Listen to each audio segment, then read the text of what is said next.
us know when our 10 minutes out. So Nigel, you know Sam, who's the his teacher, probably met before, seen Sam around with some of the students. You'll have 10 minutes. You'll be asked to stop after 10 minutes if you go over that time. There'll be about 5 minutes or so for questions at the end. We're recording it so we know what we're doing, what we're talking about later. And that's everything. We're taking notes, so don't feel advised writing. Okay? Yeah. You ready to go? And I'll start the timer. Okay, let's go. There's a clock down there if you need it as well, which is So welcome to our show pitch. Our show is called Corinium TV, obviously named after Siren Sester. I'm Josh White, Gary Nelson.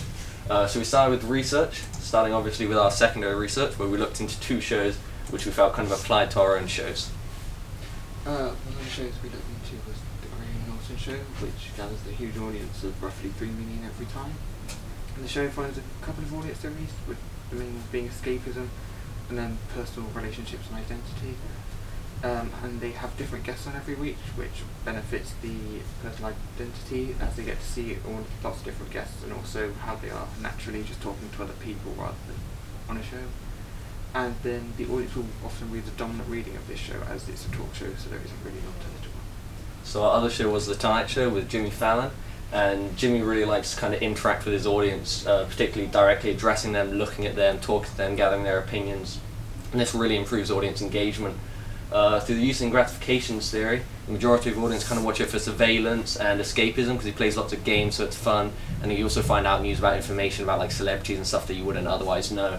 And these kind of news about celebrities as well takes a lot of his audience into the dominant reading, because lots of them will be stories that you won't find anywhere else directly from the celebrity's viewpoint. And finally, he has quite a mainstream audience, and he tries to appeal to everyone. Although, compared to a lot of other late night shows, the way he kind of advertises himself on TikTok, Instagram, he kind of appeals to a lot younger audience. So we then moved on to primary research, where we conducted a survey. And we kind of started with just kind of general information, because we wanted to be able to analyse it later. So we started with people's gender and their age, so that we'd be able to kind of gather trends from these. We then moved on to like what hobbies they did, what forms of media they used, and what social media they used, so we could kind of gather what they already use to see their opinions on what we were asking them. After that, we moved on to if they enjoyed live TV and what their likes and dislikes for that would be, so we could try and centre our show more around their likes. This was followed with which shows they would watch, so we could see if we could target our show in a similar fashion to any of the common shows which were seen, which they all enjoyed.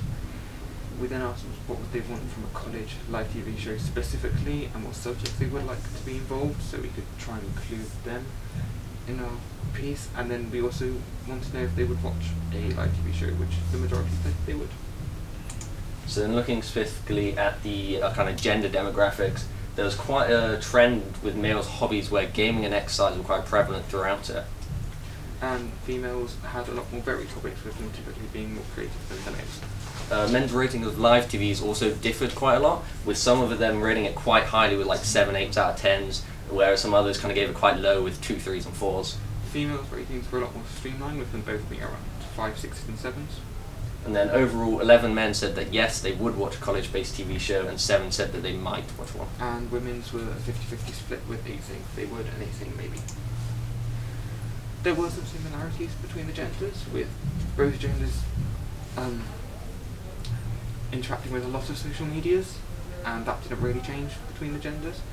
They also both averaged a 5.5 rating with how much they enjoyed live TV, so that didn't really play much effect there.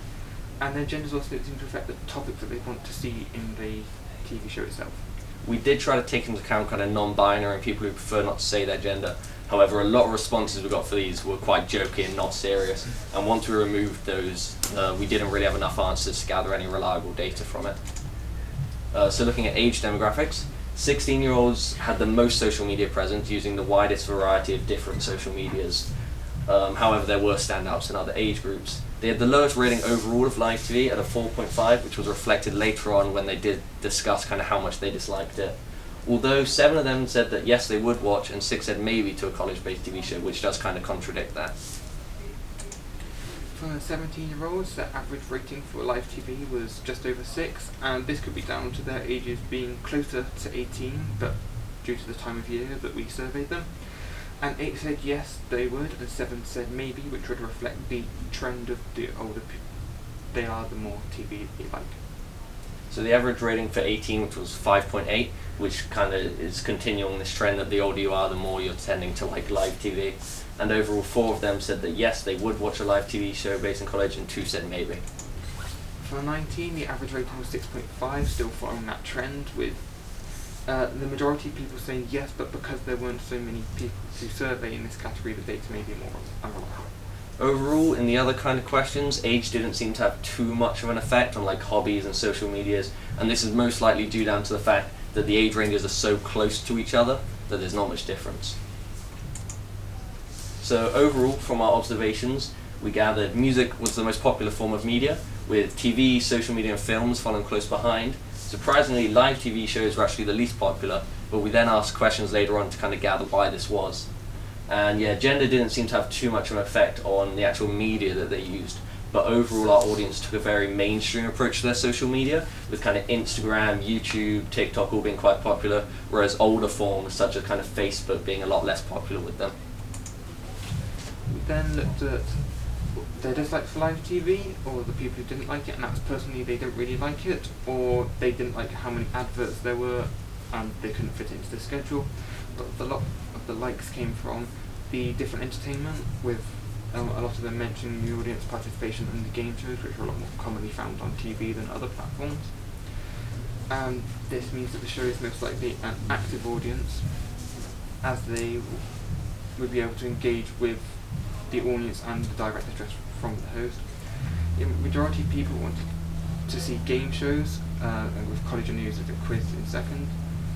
This follows Dennis McQuail's use of gratification theory, and the 2 main theories which we were focused on would be the escapism and the surveillance theory. Just that you know you've got 3 minutes to start. Okay, we won't make you read all this, it's too much, but basically the survey proved to us that our audience is kind of 16 to 18 year olds with gender not taking too much into account.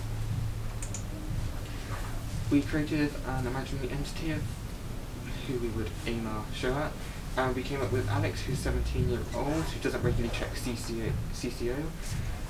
Then they would like a simple way to keep up with college life. Alex dislikes on CCO because they have to scroll through an endless feed with a lot of irrelevant information to them. So we would try to counter this with making our news a lot more generic and important to everyone. Alex is also fond of the enrichment and social life of college, which we were trying to include in our show. So this is our proposal for you to have a look at while we show you our running one. Thank you. This is a general overview of the show with the different segments that would be included, how long they would last, the location and what it includes. So we start with a 30-second intro. This is pre-made, and this is typically going to be an animated intro, kind of gives you name of the host and name of the show. We then go into a 40-second live in the studio. This is kind of host intro. They say welcome back to the show and kind of give you a brief overview of what's going to come up in today's show. We then go into some college news and updates. This would be where we would cover 6 pieces of news, roughly 10 seconds apiece. And it would just be general news of information going on around the college, or different productions that might be happening, like deadlines for changing courses, or UCAS deadlines, or changing bus routes. So we then go into our first VT, which varies weekly, so that means the location is going to vary. And each week it's going to be specified on a particular student in the college who has achieved or accomplished something, such as, they may have been working on a school production, they may have in their own time written a song or something, and this kind of section includes showing off that work as well as an interview with them to kind of gain their opinions. Then we would go on to some brief facts, and this would be just to keep the audience engaged.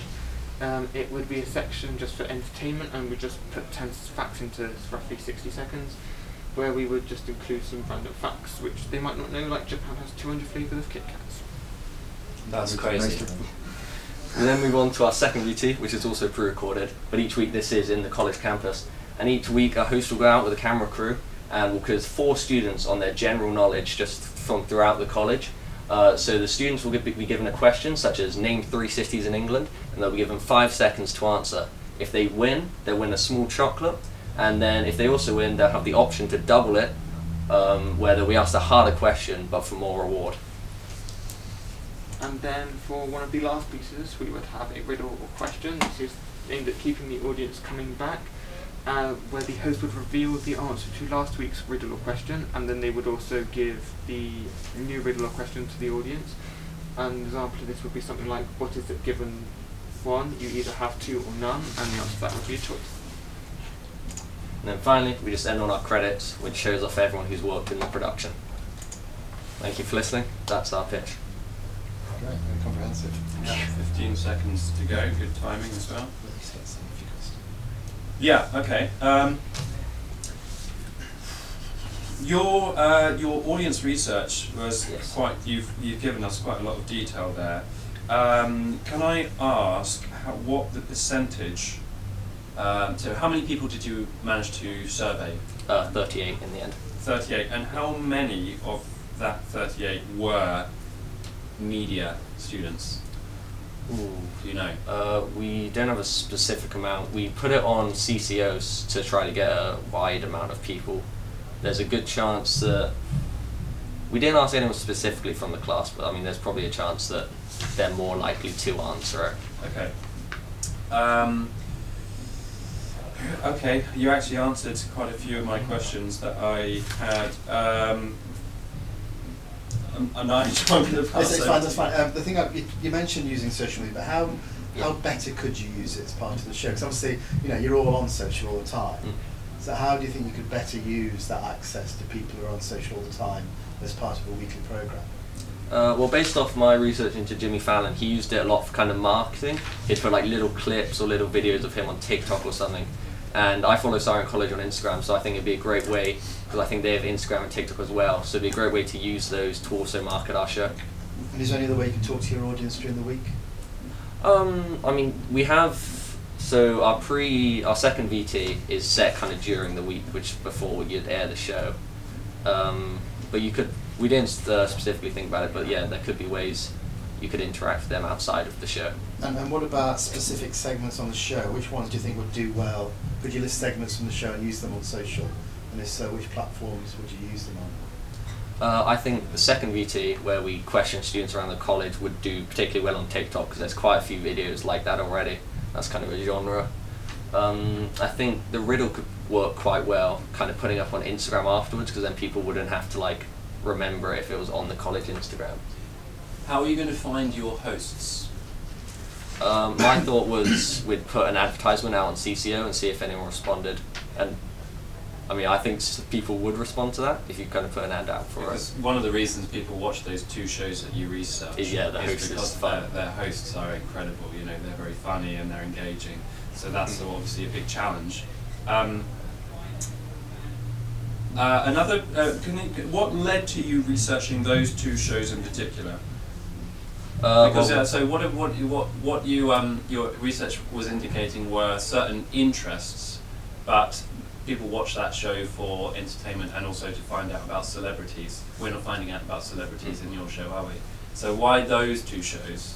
Well, for me, I picked Jimmy Fallon because I quite like the way he actually interacted with his audience, because he does kind of talk directly to them, and a lot of the time, although he has a desk, he comes kind of from behind the desk and interacts immediately with the audience and guests. And I quite like that kind of interactivity with him, and I'd like to implement that in our show. You like that, but did your research tell you that your audience likes that as well? Did you ask them? I don't think we asked them specifically about the hosts. Okay.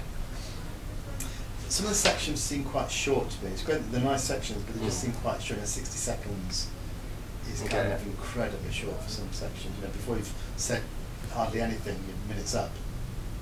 Do you think you've got those all right, the durations? What do you think? We tried to, Danny was like, he wanted it quite fast paced, and he tried to angle it that. But I think, because our final time was 8 minutes for the show, so I think there is potential if you wanted to lengthen certain sections. And have you got timings in there for kind of your presenters to interact as well? Yeah, we tried to, for the host intro, we added a little extra time for that.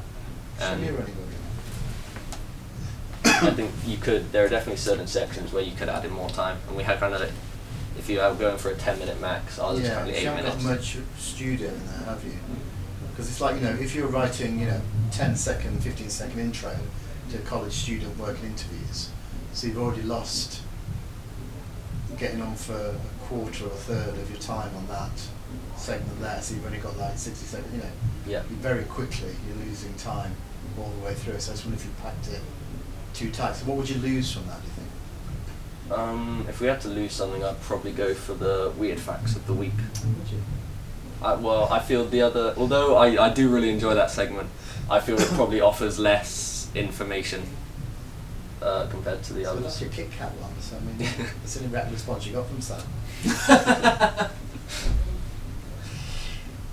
But I mean, there are ones you could shorten if you would try to lengthen. You out could ones. potentially rotate. Yeah, the order could definitely be changed if needed. As in, 1 week One you thing, have yeah. the Oh, weird yes, facts, yeah. and Yeah. next week you have quizzing the public, Is there? So this, can you just show the examples of the quizzing the public again for me? Okay, so you've come up with a variety of questions there. Is there any way that you could perhaps change the format very slightly? So if let's say if you were doing this rotating thing, quizzing the public, are there any variations of this that you could perhaps carry out over the year if this is running?